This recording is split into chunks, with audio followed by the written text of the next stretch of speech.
What's up, YouTube family? Tio here with Simplistic Fishing. Hey, today we're going to finish up Lake Fork. We're finally on Zone 5 for the Google Earth waypoint. So let's get into this thing. Let's talk about all these waypoints. And if you haven't gone out to our site, simplisticfish.square.site, make sure to go out there because not only will you get all these waypoints that we've been covering in these Google Earth waypoints, but you also get those offshore hotspots too. So basically, this whole lake has been broken down for you where all you got to do is just go out and catch some fish. I've already got the spots marked for you. So let's jump into this. Here we go.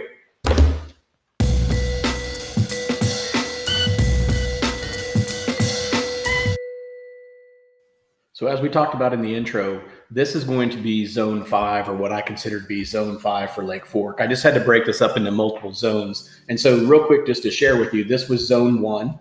I'm going to take off Zone 5 here. This was Zone 1, so this would be in the Big Caney arm. Lots of good stuff up there. We also covered Zone 2, which would be this area right in here. And then we combined Zones 3 and Zone 4 in the last videos, which covered basically that whole northern half of the lake. And then today, we are going to focus on Zone 5, which is going to be more the southern half of the lake down here. So if you missed any of those videos, go out to the YouTube page for Simplistic Fishing. You can see all these videos out there underneath the lake breakdowns. I'll also put some links up the top that you guys can click on as well, so you can click back to those and view those as well. And then don't forget, I also break down the offshore hotspots on this lake. And if you go out and you purchase that card, you'll get the offshore hotspots too. So let me show you that really quick, what those look like. These are all the offshore hotspots that I have marked, all those white markers. So lots of good stuff out here. Let's jump in. Let's go in and start with Zone 5. So on Zone 5, we had to really draw the time back a little bit. We actually ended up moving it back to June of 2012. So let me see if I can find June of 2012 real quick. Looks like I got July of 2012. So that'll probably work as well. And then we're going to go ahead and jump in here and get started. So let's start up at the top up here. We're just below the bridge on 515 and really didn't see too much, along the bank lines. I might have to adjust these screens too, guys, because these images get a little bit tough to view here. But there is some rock that's right outside the top of this. Let's see if we can move this. Let's get you a little bit better image here. And a little bit of rock right outside of this. So I would take a look at this point. I also like how it comes off. It looks like it has a little shelf here. You can kind of see, so a little flat area. This could be a pretty good little point, but if there could be some possible rock up there. So go up there and take a look and see if you can see that rock up there. You've also got a ramp here and some additional rock that was back here by this pond dam. So obviously, pond dams are always good to fish around as well, but it looked like there could be some additional rock right in here. And I can't get a good image here. Let me see if I can get you something a little bit better so you can see what I'm seeing. But I can't seem to get it here. So I'm just going to move us back to 2012 and we're going to keep on moving on. So going up this bank line, didn't see too much. This is kind of interesting how this comes out here. It has this little flat spot. So maybe take a look at that and just see if there's anything gathering around there. And then going back in this pocket, didn't see anything on the bank line as far as laydowns, rocks, ramps, pond dams, anything like that really stuck out to me back there. But as we moved down, I did find plenty of things. There is a ramp that's right here. There's another ramp that's over here as well. And this is like, I can't remember the name of this marina, but I've actually stayed here before. And there are actually some bluegill beds back in, I think it was back in here. One of these pockets has bluegill beds, so take a look at those pockets. And then moving on, didn't see too much on the bank line in here. And then coming around here, I believe this area right in here somewhere was where Patrick Walters was. We also have a ramp that's back in here. Lots of shallow points that are coming off, and we'll talk about those in the offshore hotspots for sure. And then coming back down in here, some additional stuff, just some ramps. You got a ramp here and a ramp here. And again, if you haven't watched my videos yet, ramps are golden nuggets, so don't pass up those ramps. Sometimes you can get on an awesome boat ramp pattern, and it's like the easiest thing to follow on the lake, especially when you have these waypoints. Now, coming back in here, when you get back in this pocket, there is a pretty good creek channel that you can see here. So I went ahead and marked it for you guys. You can see it's pretty significant. Got some really good bends. Got a good bend there, a good bend here, and a good bend up there, and down here as well. So lots of different areas that you could fish around that creek channel and probably produce some pretty good fish, especially depending on what time of year it is. And then coming out of this pocket, we're going to kind of go back around that point, get back in the back of here. On this side, really the only thing that I saw from a waypoint standpoint was just this ramp right here. And then as we move back further in, there is a really nice creek channel back here as well with some really good bends. All kinds of good stuff going on back in there. So take a look at those creek channels. Those can be big producers, big time. Now coming up here, we've got ramps as well, more ramps. And then as we get in here, we've got a pond dam that's right here. Let's see if that pond dam actually goes underwater. So let's take it up a little bit more. So I don't know if you can get back behind that pond dam or not. You can see here that, when the water's up a little bit more, it looks like you might be able to get over here on the side and get back in here. So maybe fish that back part of that dam. If you can't get on the side, definitely fish along here, get parallel to it and fish along there and fish this ditch that I marked there as well, because that ditch is going to be probably a pretty good collecting area for those fish to be in. See if I can get you a good image here. We're going to go back. You can see this ditch here now that the water's down right through there. So again, could be a good area to take a look at. They always like those little depressions that are out there. Then moving on down here, not too much going on as far as laydowns and stuff, just a lot of standing timber. Ramp over here. And then we get back down in here, we've got a real significant pond dam that's back here as well. Almost looks like a road, but I think it's a pond dam. So you've got a pond dam right here. This is going to fill up with water, so it's going to be underwater if you're up there when the lake is more at full pool.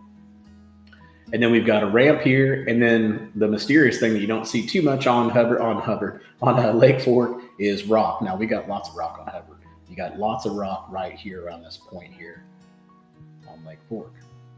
So moving on up, we've got more pond dams. And again, I've talked about the pond dams. It's a summertime pattern for me. Or a late spring pattern, but those can really be good producers. And then you also have some additional rock that's along this bank line too to take a look at. And another boat ramp that's back over here. Look at these points, man. These points just look so good. It's just, that's why I go out to Fork and I just want to fish the points because they look just so juicy to me. All right, so then moving on down, we've also got some pond dams that are right here, or a pond dam right here. And then this is a little opening that you have. I could see this being pretty good because not only do you have that pond dam right there, but you got a little pinch point right here as well. So it's basically like a couple different pond dams that are back here. You've got one that's right here. This could potentially be a pond dam, kind of looks like a pond dam. And then you got three more that are back here. So a pond dam here, and one here. Now, if you got on a pattern where you knew they were setting up on these pond dams, that's 1, 2, 3, 4. That's 5 different pond dams in that one section that you could focus on. So this would definitely be a good area to take a look at and to really try to see if you can figure that pattern out. Then moving down here, you've also got a boat ramp. And then I'm going to come down here, and what do you know? We got another pond dam that's back over here. So this one looks really good, and this one looks like it's going to be in a little bit deeper water. Those look like they might get a little bit shallower back in there, but this one looks like it could have some depth to it as well. So could be a good one. And then moving on down, we're going to get back down in here. We've got another creek channel that's back in here that you can see.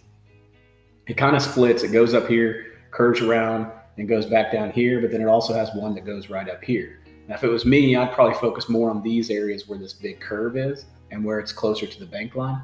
So right in this area where that ramp is would be a good area. And then really just anywhere it makes a hard bend, so maybe like right in there. You really got to scan around, just kind of see what you find.